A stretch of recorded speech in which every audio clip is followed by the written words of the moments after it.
Olá, queridos amigos aqui do nosso canal Forças da Natureza.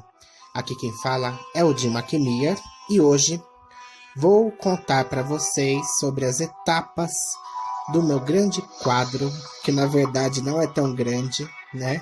É uma simples obra de 8 por 8 centímetros, tá? Que tem uma simbologia para ter esse tamanho, né? Não é à toa que eu coloquei esse tamanho de 8 por 8 centímetros. Como vocês podem ver aí na figura, eu peço que hoje vocês observem bem, apenas não me ouçam só. Observem bem as figuras que aparecem no decorrer desse vídeo. Eu vou mostrar desde quando eu comecei a fazer preparar a chapinha de cobre, de latão, até finalizar a pintura, ok?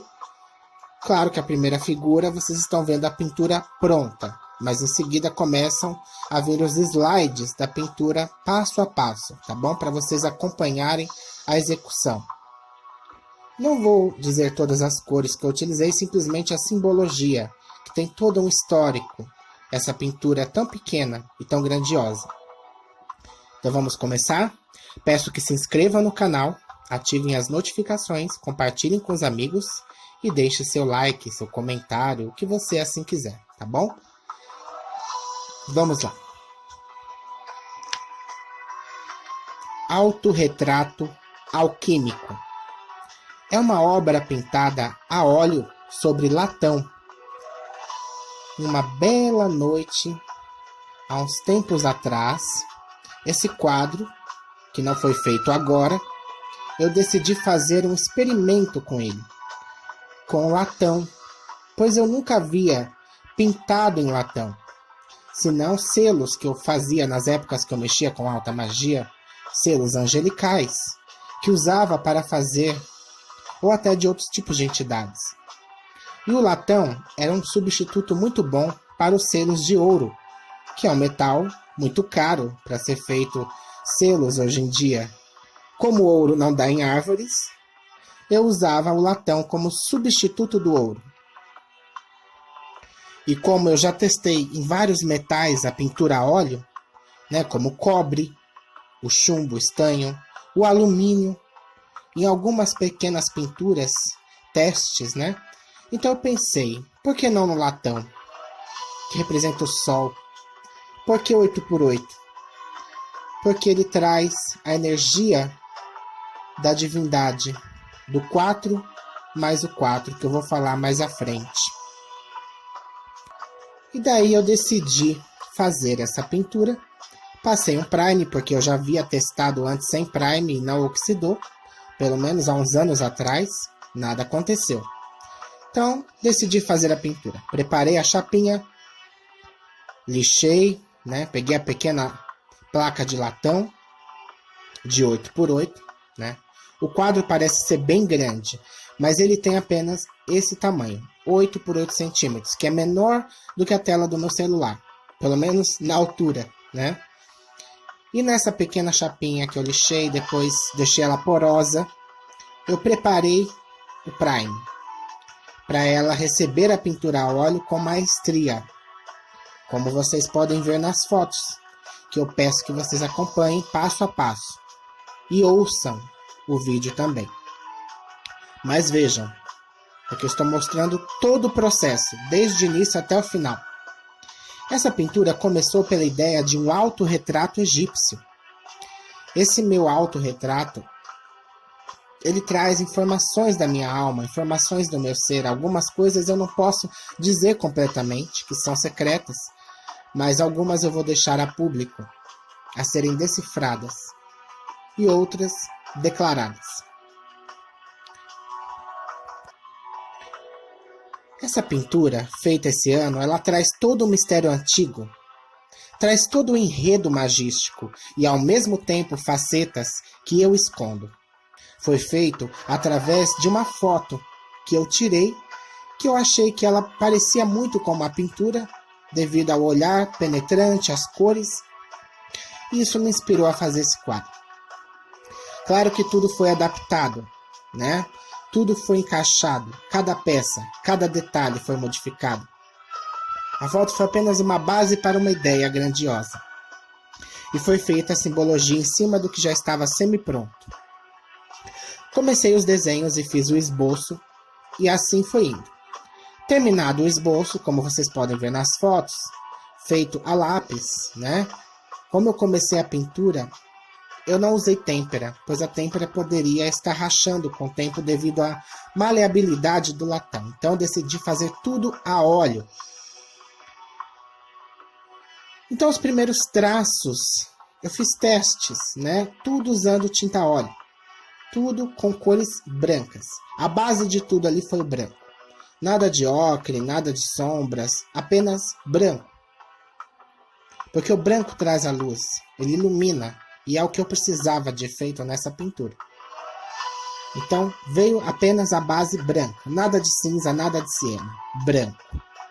Em seguida vieram as cores, o meu rosto, os detalhes, a túnica de cabeça, o pano de cabeça que na verdade no Antigo Egito era chamado de Nemes, ou Kat, que nada mais era do que um toucado usado pelos grandes faraós do Egito Antigo.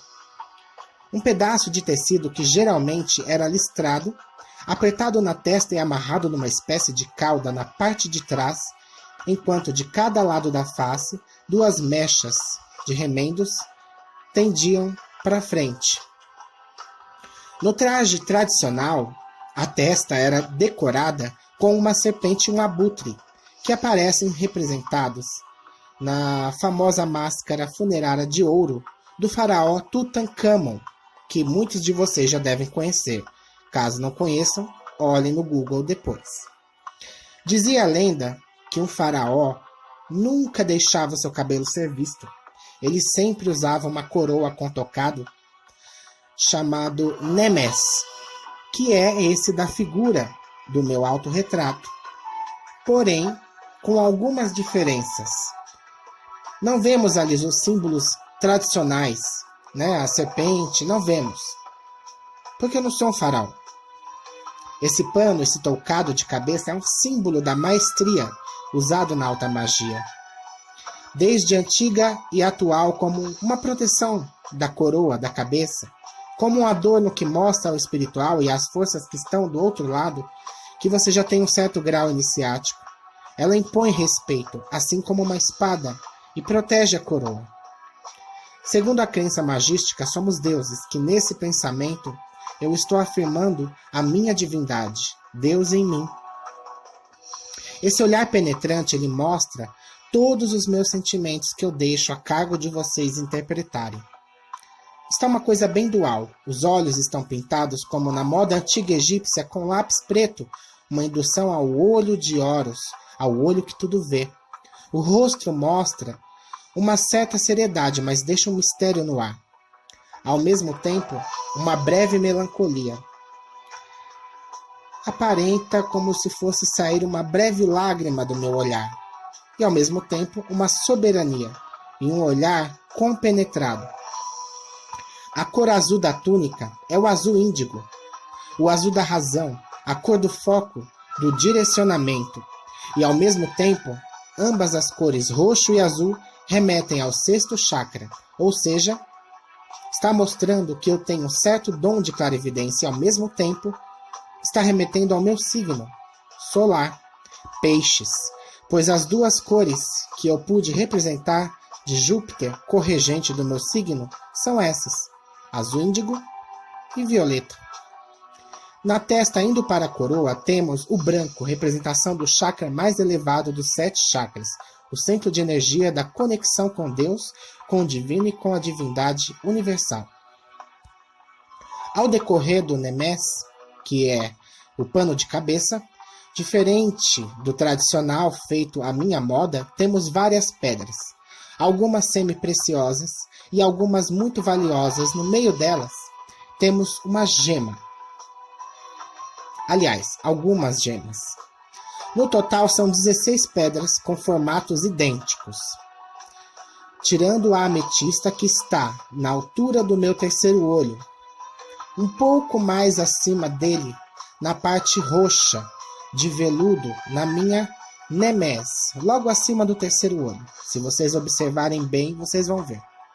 Essa ametista é uma bolinha roxa. Está presa por 4 presilhas douradas bem pequenas, como 4 pontinhos de luz, na altura do meu terceiro olho, um pouco acima. No começo do pano, em volta dela, em volta dessa pedra, temos um anel azul escuro, que quase não percebemos. Na verdade, ali é um anel de lápis lazuli. Mais uma vez remetendo ao terceiro olho, pois o lápis lazuli seria o lado racional, o lado que pensa, o lado que foca, e a ametista seria o lado lúdico, sonhador, o lado da transmutação, da evolução espiritual, vinda do sentir. Mostrando assim essas duas pedras que eu estou no equilíbrio da emoção e da razão. Nem sou totalmente emocional, nem sou totalmente racional. E as 4 presilhas representam que ainda estou na matéria, pois o 4 é o número da matéria. Mesmo tendo toda essa bagagem espiritual, isso não quer dizer muita coisa. Mostra que ainda sou humano e erro, e posso julgar errado, pois estou no corpo, limitado, mesmo tudo ao meu redor sendo espiritual. Eu ainda estou preso no corpo físico. Notem que essas 4 linhas douradas, essas presilhas, aparecem em todas as pedras.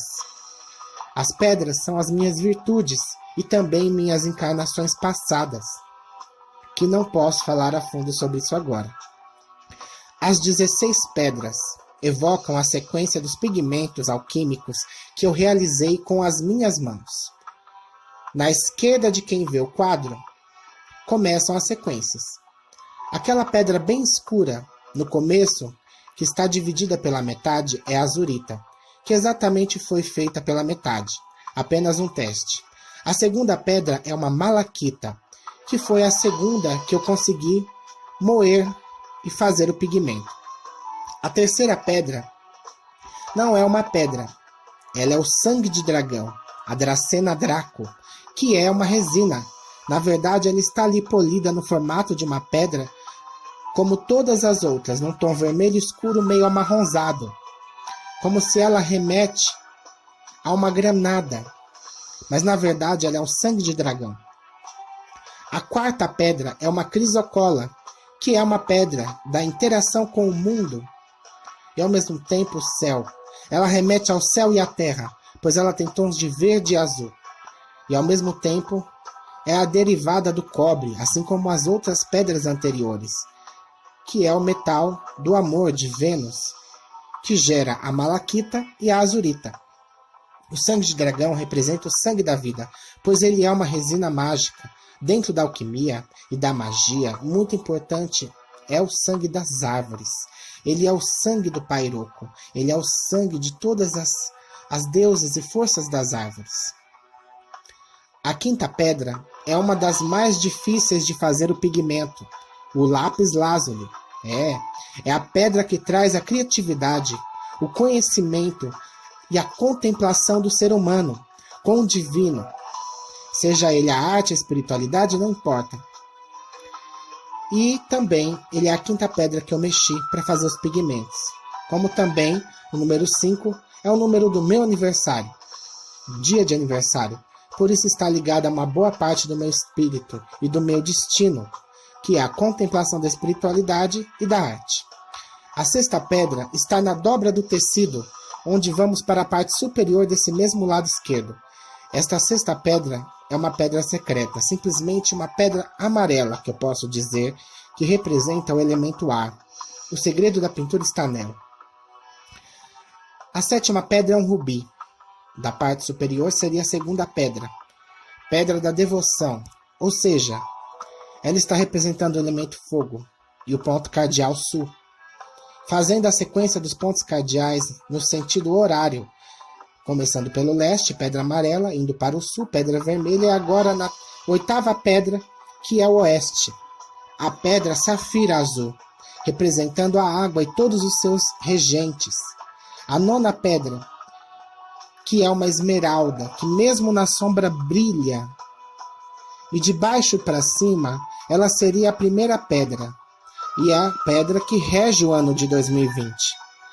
E porque está de baixo para cima, porque tudo o que esperávamos de bom, a esperança que tínhamos de um ano bom de 2020, na verdade virou o verde de putrefação, virou o contrário, trouxe desgraças.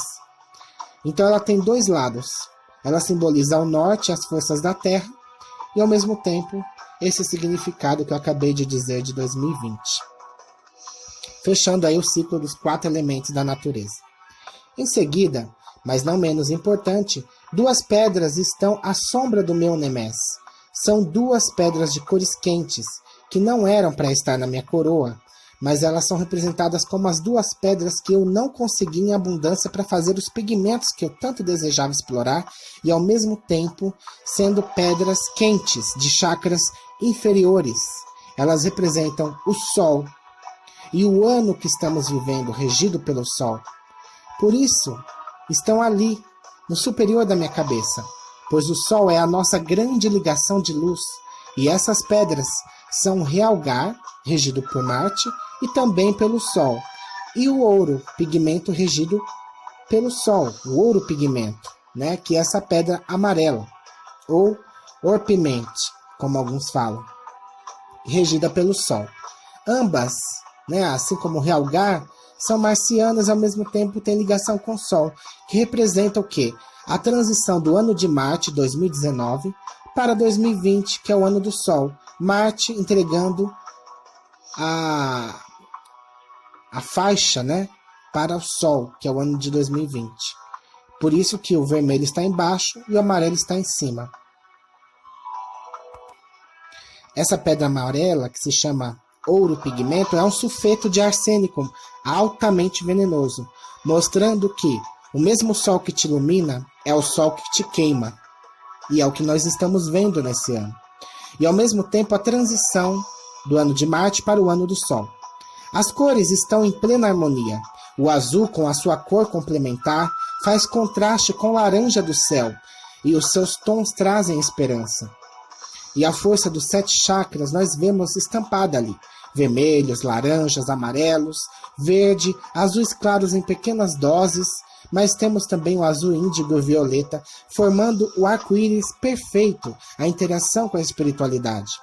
Acima da ametista, que está acima do meu terceiro olho, temos 2 cruzes em volta, né, que estão ali no desenho do tecido, uma cruz do lado esquerdo e outra do lado direito. Né, do lado direito de quem vem, enfim, tá? Que ali temos o quê? A dualidade. O verde seria o negativo feminino, né, o lado negativo, sensível, feminino, e o vermelho para nós é o lado positivo, masculino, tá? Então nós consideramos o lado da pintura mesmo. Seria o lado positivo masculino e o lado negativo feminino. As 2 cruzes não são símbolos cristãos de sofrimento, de nada disso. Elas são, na verdade, os 4 elementos. As 4 forças da vida, as 4 estações do ano, as 4 fases da lua, as 4 etapas do dia, que são manhã, tarde, noite e madrugada, estão divididas em 2 cruzes, que simboliza a dualidade, o 4 mais o 4, que dá 8, que mesmo separados estão lado a lado, fazendo o equilíbrio das forças, mostrando que eu estou na energia equilibrada entre masculino e feminino.